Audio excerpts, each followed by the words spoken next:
Top of the agenda, Essendon's football department review is dominating debate across the football landscape. The club is resolute that is not putting its positions on trial, and the sceptics are pondering what sort of review does that represent.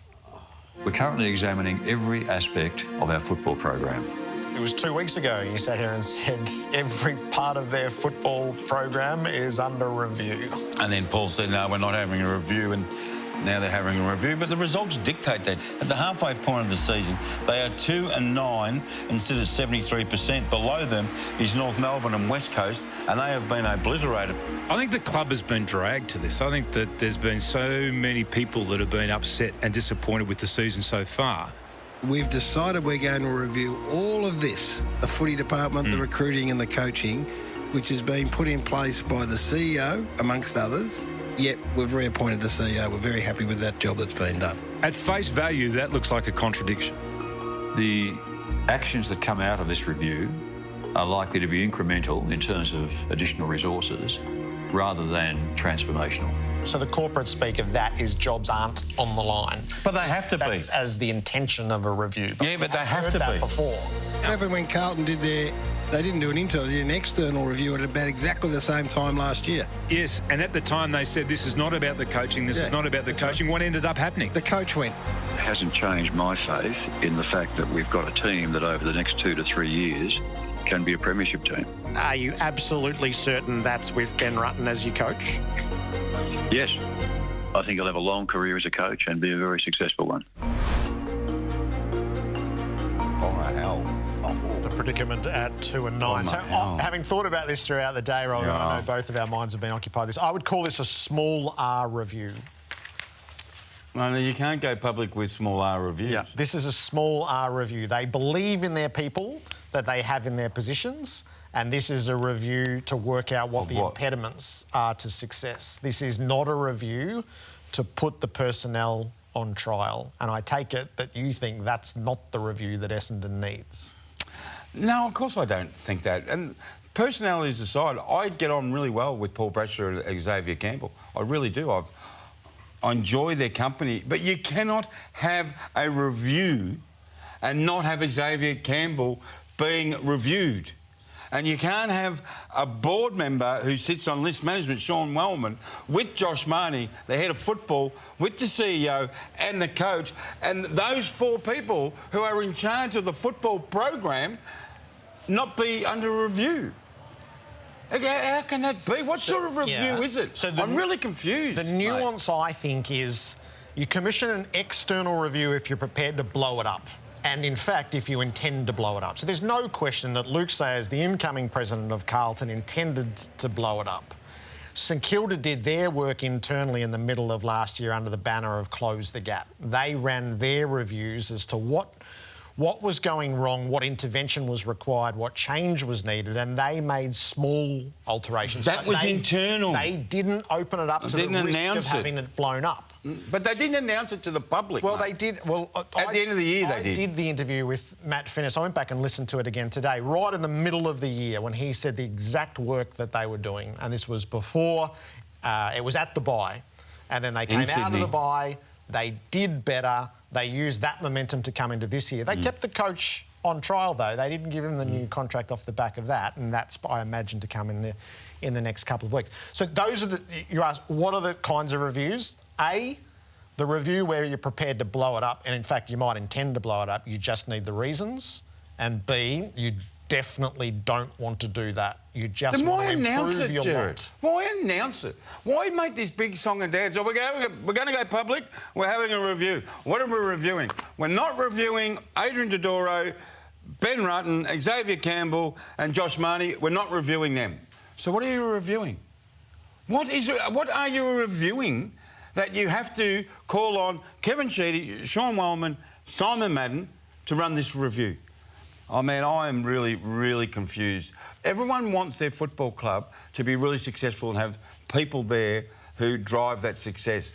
I think Essendon fans can legitimately ask the question is, how's the coaching, how's the management, how's the culture of this football club? I've been speaking to you about this for years, Gerard, years.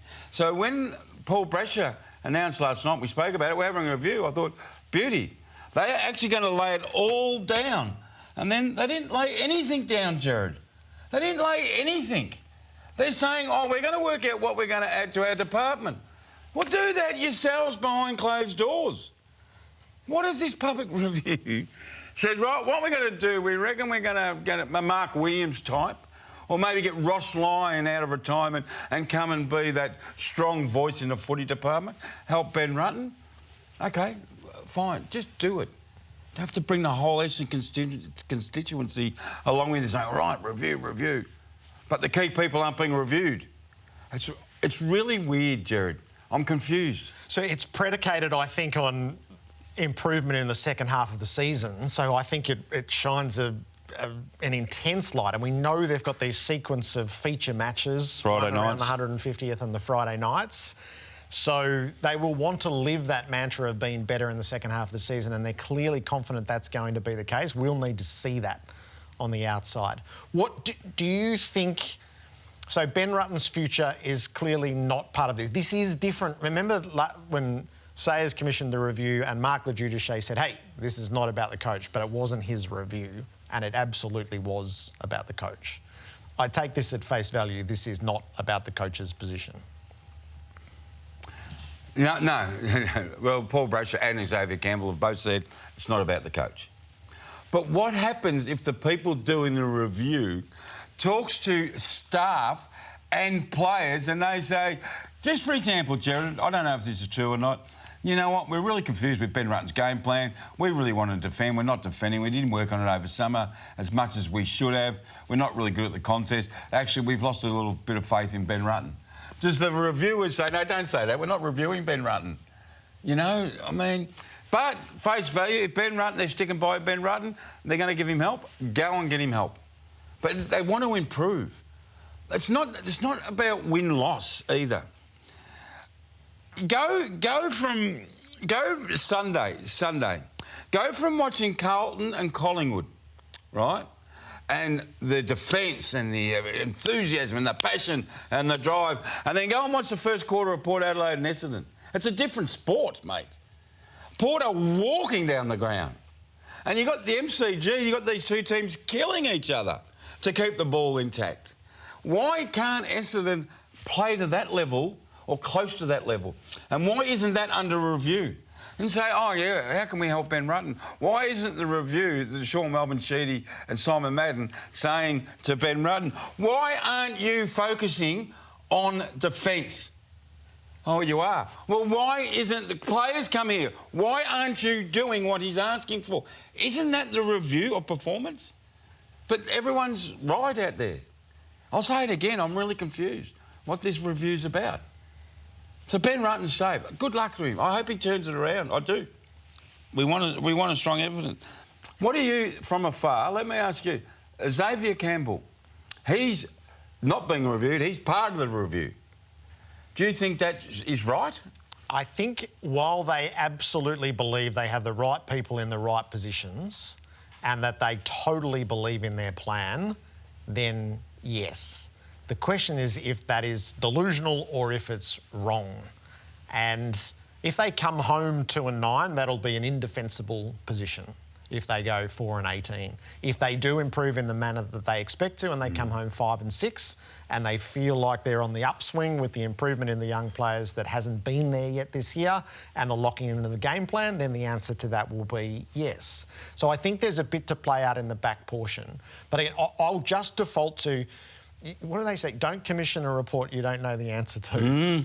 So there's a little bit of that. They don't want the answer that all your people are wrong and you're going to have to explode it. That's not the purpose of this Then review. why are they doing a review? So it feels to me, so there review. are 3 members on the board who want a full understanding of what's happening within the football department. So they should. Yeah. So they should.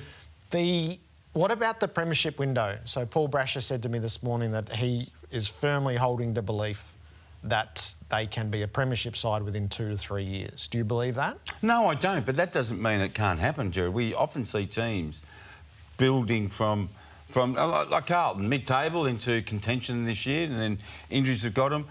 Fremantle, they've been building and they're in third spot on the ladder at the moment. So it can happen. It can happen, but 3 years, what's that? 60 games, 62, 66 games. So in 66 games, Essendon can win the flag. Geez, not even the most blinded Essendon fan out there would say, yeah, that's going to happen. But I don't mind teams having... the aspiration. The aspiration. That's what we're all trying to win flags. Yeah. We're all trying to... But you put a time frame on it, you have to live to the time frame. And if that time frame comes in 3 years' time and Essendon is still putting out 7 and 15 seasons, my God, it will blow up. Yeah. If it hasn't blown up already, Jerry. Yeah, it does light the fire underneath. And this is so when teams have had the year, when they spend longer at the bottom than they either projected or should, you do get extra pieces. So that's the bit that I won't discount, is they're going to have a couple of extra pieces that they wouldn't have counted on because of a low finish, which will either give them clout in a free agency market, or they have clout there anyway, you told us last night with the money. It'll give them draft pieces to use. Well, right now they get pick 3. Right? Do they want to hang on to pick 3? Well, not on the measures that they're putting forward. No way. They want to win as many games. Measures. It's just a really interesting period. And they're going to try and poach people. They are. And the story's going to be, who are they going to poach? Now, clearly listening to Paul Brasher today, and we've got to move on, but listening to Paul Brasher today, Alistair Clarkson will not be at Essendon next year. No. OK? So everyone, Clarkson's name's gone. There's a lot of clubs that are dropping off going after Alistair Clarkson, aren't they? So... You know, so if Essendon come out and say, no, we've decided we're getting rid of Ben Rutt, we're going to put Alistair Clarkson in, geez, a lot of people will be going at Essendon. A lot of people. That'd be a big shift from their position of today.